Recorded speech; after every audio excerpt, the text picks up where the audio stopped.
जय हिंद दर्शकों, मैं हूं जितेंद्र दीक्षित। जितेंद्र दीक्षित स्टोरीज में आपका स्वागत है। दर्शकों, ये चैनल ऐसे लोगों के लिए है जो कि अपराध की दुनिया से जुड़ी कहानियों में दिलचस्पी रखते हैं, जो मुंबई अंडरवर्ल्ड के किरदार जैसे कि दाऊद इब्राहिम, छोटा राजन, अबू सलेम, अरुण गवली, अश्विन नायक, इन जैसे अंडरवर्ल्ड डॉन्स के बारे में जानना चाहते हैं, इनसे जुड़े अनसुने किस्से सुनना चाहते हैं। तो मेरी कोशिश होती है कि मैं अपराध जगत के भूतकाल की ऐसी कहानियां अपने इस चैनल के जरिए आपके सामने पेश करूं, और इसी सिलसिले में अक्सर मैं कुछ ऐसे लोगों का इंटरव्यू भी करता हूं जो कि किसी ना किसी तरह से अपराध की काली दुनिया से जुड़े रहे हैं। फिर चाहे वो कोई अपराधी हो, या कोई पुलिस अधिकारी हो, कोई पुलिस का खबरी हो, या फिर किसी अपराध का भुक्तभोगी हो। अगर उसके पास कोई दिलचस्प कहानी है तो मेरी कोशिश होती है कि उसी शख्स के मुंह से वो कहानी आपके सामने पेश की जाए। अब इसी कड़ी में इस बार मैं आपको दिखाने वाला हूं एक ऐसे शख्स का इंटरव्यू जिसने कि आखिरी बार दाऊद को गिरफ्तार किया था।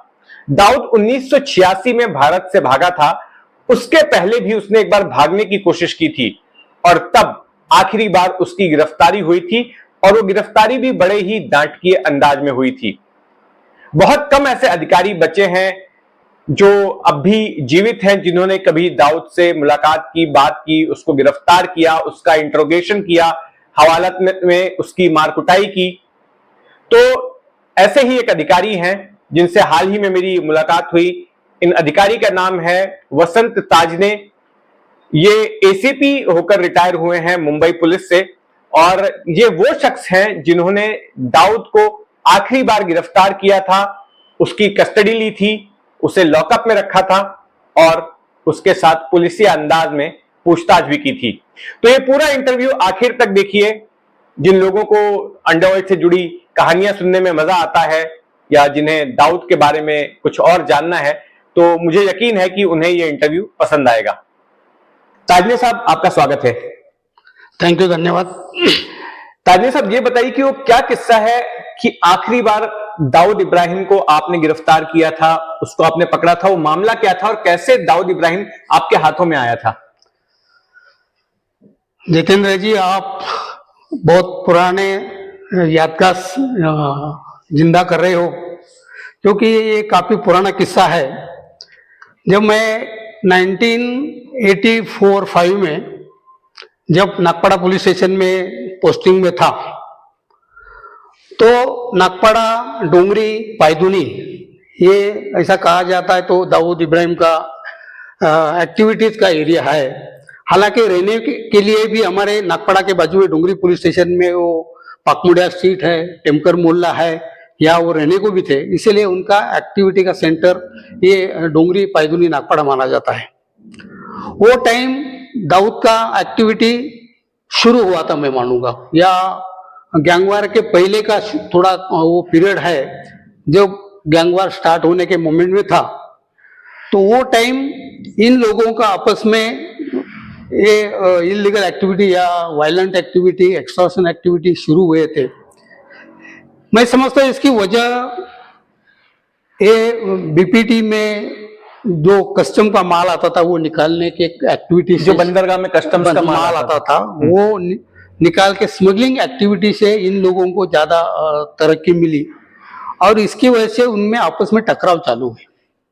इसकी वजह से गैंगवार की शुरुआत भी हुई, ऐसा मैं मानता हूँ। इसमें अलग अलग ग्रुप्स थे, जैसा दाऊद एक्टिव था वो टाइम में, फिर जैसा स्मगलिंग एक्टिविटी में हाजी मस्तान, पटेल, देन और जो उनके टीम के जो लोग थे, इन लोग मैं समझता हूँ एक दाऊद गिरोह को इस्तेमाल कर रहे थे उनके एक्टिविटीज के लिए, और इससे उनको बढ़ावा मिल गया और वहां से एक्टिविटी चालू हो गई। तो ये कार्रवाई में हमारे नागपाड़ा पुलिस स्टेशन में उनके खिलाफ कुछ क्राइम रजिस्टर हुए थे जिसमें वो वांटेड था। काफी agency, Nagpada police station, crime branch, जो दूसरे पुलिस स्टेशन डोंगरी, ये सब उनके पीछे इंक्वायरी थे, लेकिन मिल नहीं रहा था। एक दिन नागपाड़ा पुलिस स्टेशन को हमें खबर मिली कि दाऊद इब्राहिम हज जा रहा है।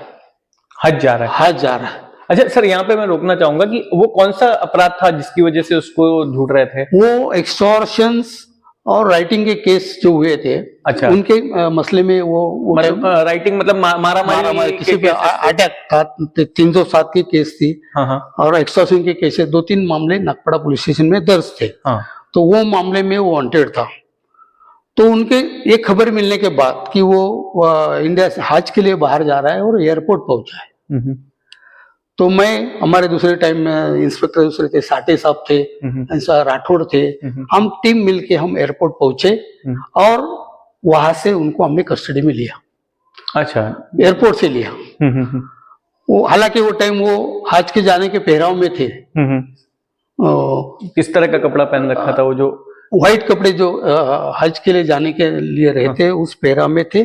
फिर उस वहां से लेके हम उसको नागपाड़ा लेके आए।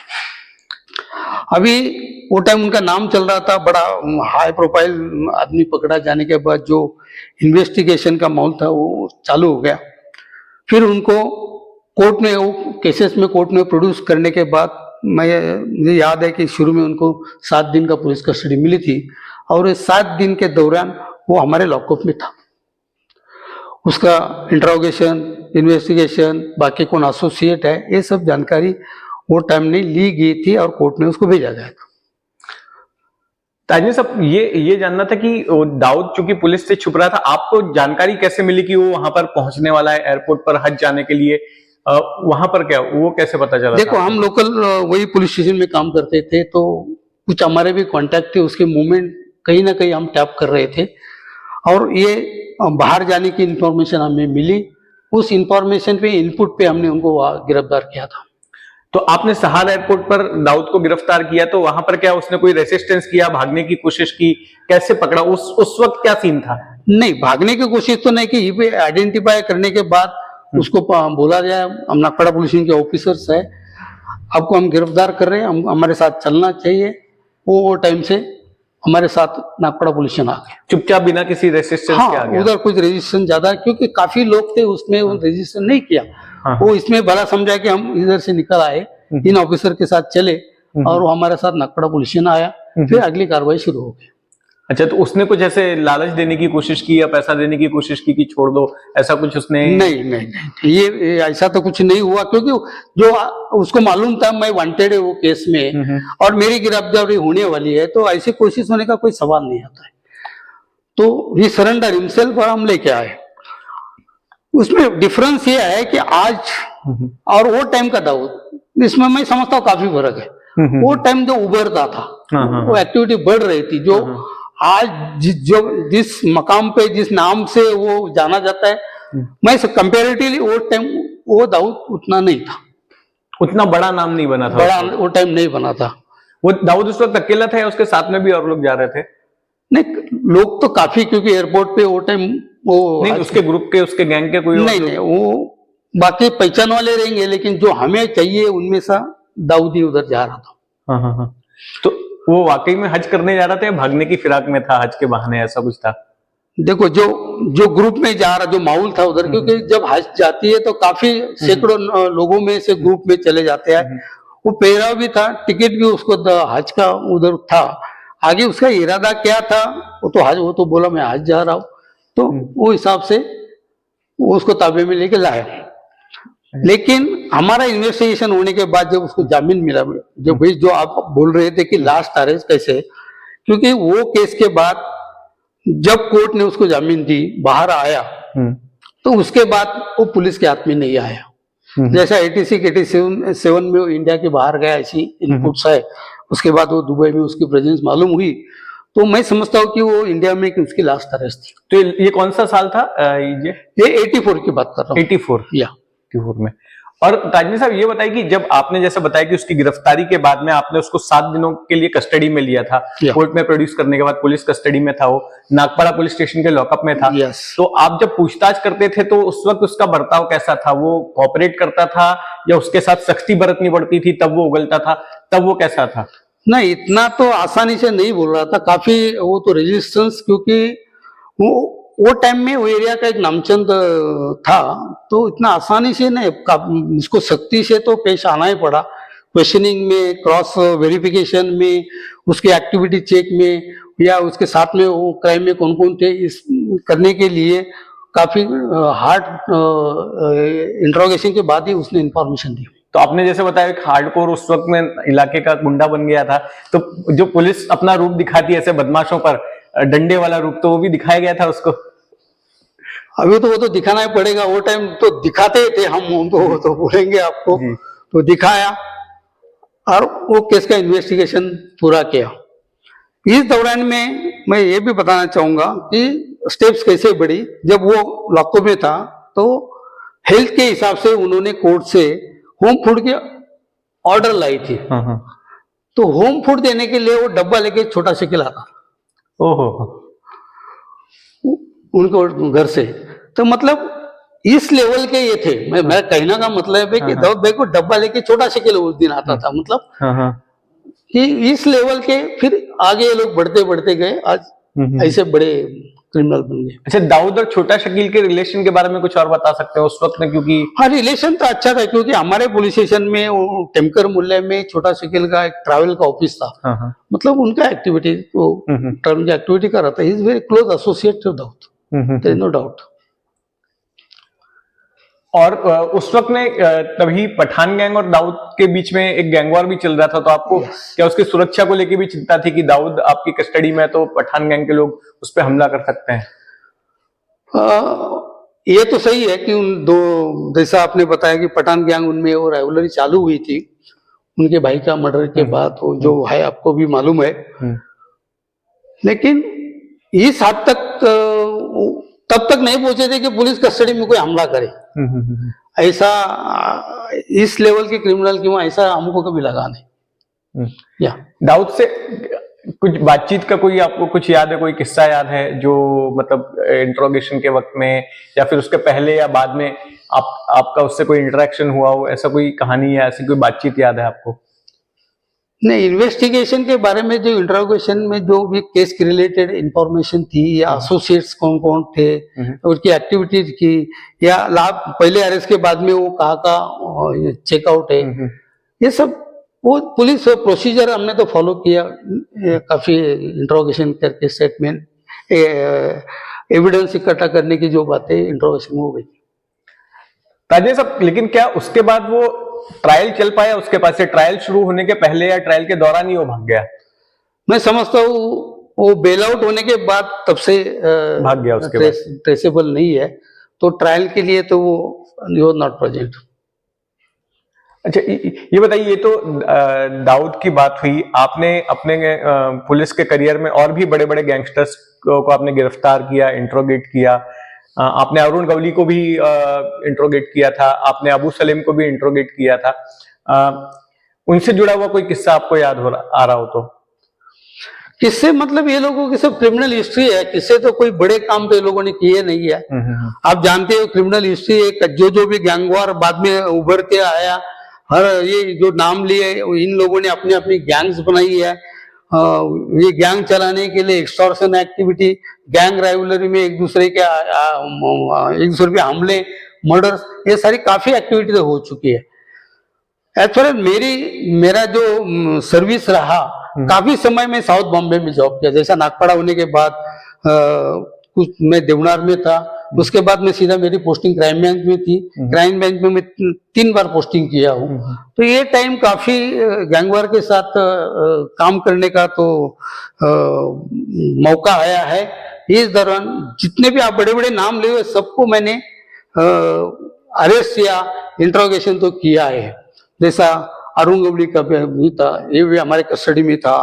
गुरु साटम हमारे कस्टडी में था। अमर नाइक भी वो टाइम कस्टडी में था। बाबा खोपड़े जो गोल्डन गैंग के थे वो भी हमारे कस्टडी में थे।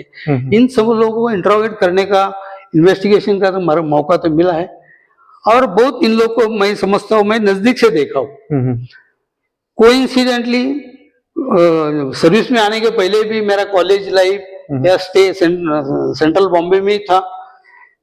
कॉलेज के टाइम से इन लोगों को मैं काफी, क्योंकि नागपाड़ा में वो मझगांव में कॉलेज में था, तो मेरे साथ कॉलेज में पढ़ने वाले कई लोग गैंगवार में इन्वॉल्व मिले। जैसे कि एक सैयद टोपी आपने सुना हुआ, हाँ, जिनका सैयद टोपी, जो जोगेश्वर में इनकाउंटर था, वो मेरे क्लास में था। हाँ। समद मेरे कॉलेज में आता था वो टाइम। कौन से कॉलेज में थे आप? आज बुरानी कॉलेज में था। बुरानी कॉलेज? बुरानी कॉलेज मजगांव वाला। मजगांव वाला। तो ये गैंग, ये लोग कभी काफी हमारे साथ, मैं इनको जानता था, तो इसका मेरे को एडवांटेज भी मिला इनके खिलाफ। इनका बेस क्या है, एक्टिविटी क्या है, ये समझने की पहले से मुझे मालूमात थी। हाँ। ये बताइए कि अरुण गौली को आपने पकड़ा था। अरुण गौली बड़ी आसानी से पुलिस की गिरफ्त में नहीं आता था। उसकी मोडस ऑपरेंडी बहुत अलग थी पुलिस से बचने के लिए। वो क्या वजह थी कि उसको पकड़ पाना बहुत मुश्किल होता था अरुण गौली को? सबसे बड़ा अरुण गौली का खासियत था वो सेटल। अरुण गौली मैं समझता हूँ एक ही गैंगस्टर है, उन्होंने अपना जगह छोड़ी नहीं है। सब बाकी के जो बड़े बड़े हैं वो यहाँ से भाग गए, वहां से गए, लेकिन अरुण गौली ये मुंबई में अपना बाइक लगा, उन्होंने दगड़ी चाल छोड़ के कहीं भागा नहीं है। उसकी खासियत थी कि वो अपना लोकल एरिया के जो लोग हैं, जो एसोसिएट्स है, पब्लिक है, इनसे वो रिश्ता बना के रखता था। इसीलिए उनके खिलाफ इंफॉर्मेशन बहुत कम मिलती थी, या डर से मना, या लोग उनके साथ थे इसलिए मना। इंफॉर्मेशन कम मिलती थी, इसीलिए उसको ढूंढना बड़ा मुश्किल होता था। और दगड़ी चाल ऐसा एरिया है वो चालों का है कि it was connected with so many lens, तो उनको भाग जाने में भी आसानी होती थी। उनको इंफॉर्मेशन जैसे पुलिस टीम पहुंच जाती है या आने के चांसेस थे, उनको इंफॉर्मेशन मिल जाती थी और भाग जाता। उसने जिस बिल्डिंग में वो रहता था, उस बिल्डिंग के अपने घर में भी कुछ इसने ऐसा अरेंजमेंट छुपने का कर रखा था कि पुलिस कभी आए तो मतलब वो पकड़ में ना आए, वहां से निकल भागना है, या घर के अंदर छुपने का भी कुछ उसने ऐसा उसने घर की ऐसी बनावट कर रखी थी?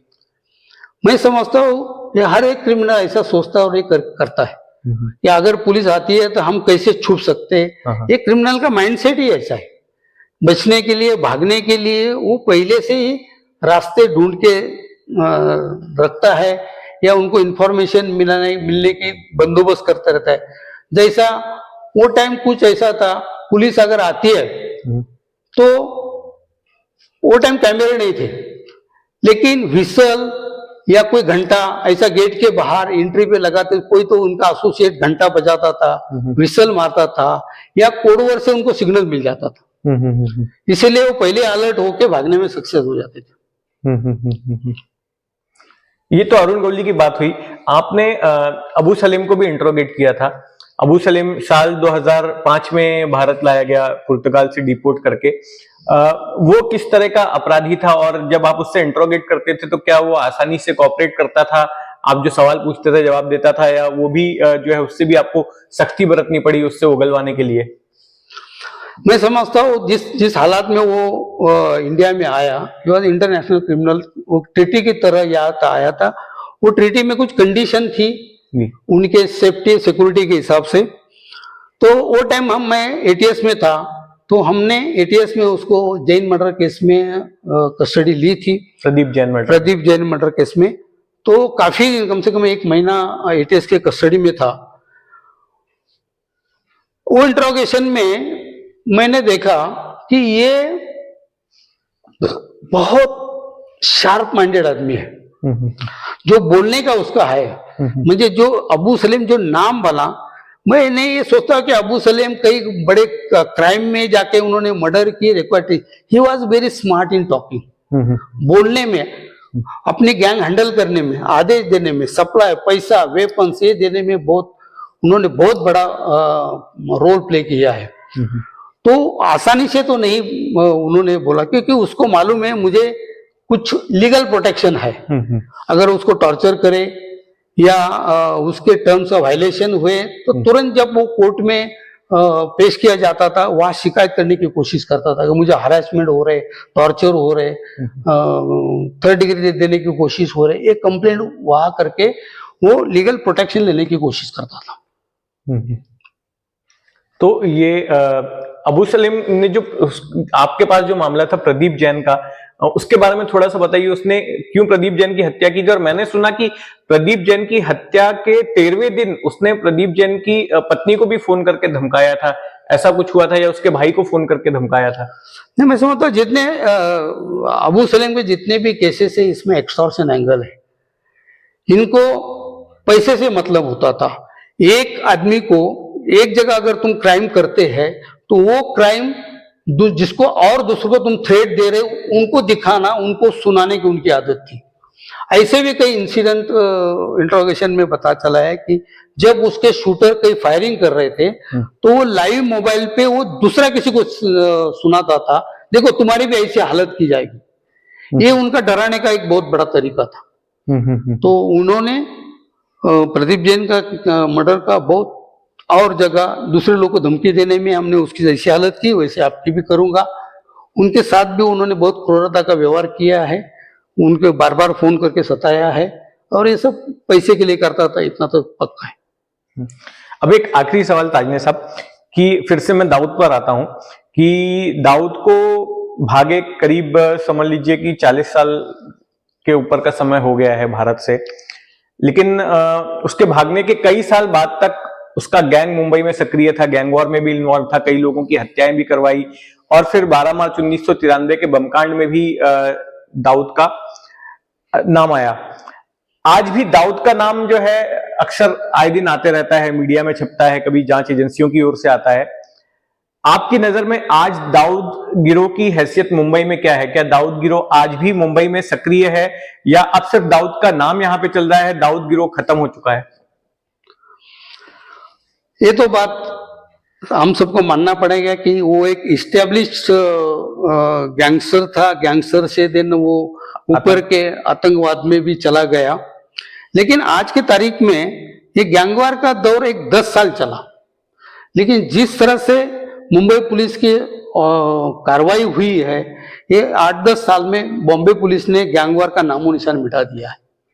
आज बॉम्बे में कोई गैंग का इस्टेब्लिशमेंट नहीं है, कोई थ्रेट नहीं है और कोई वो एक्टिविटी कर भी नहीं सकता है। आज ऐसी एक्शन मुंबई पुलिस ने की है, ऐसा मैं मानता हूँ। जी बिल्कुल।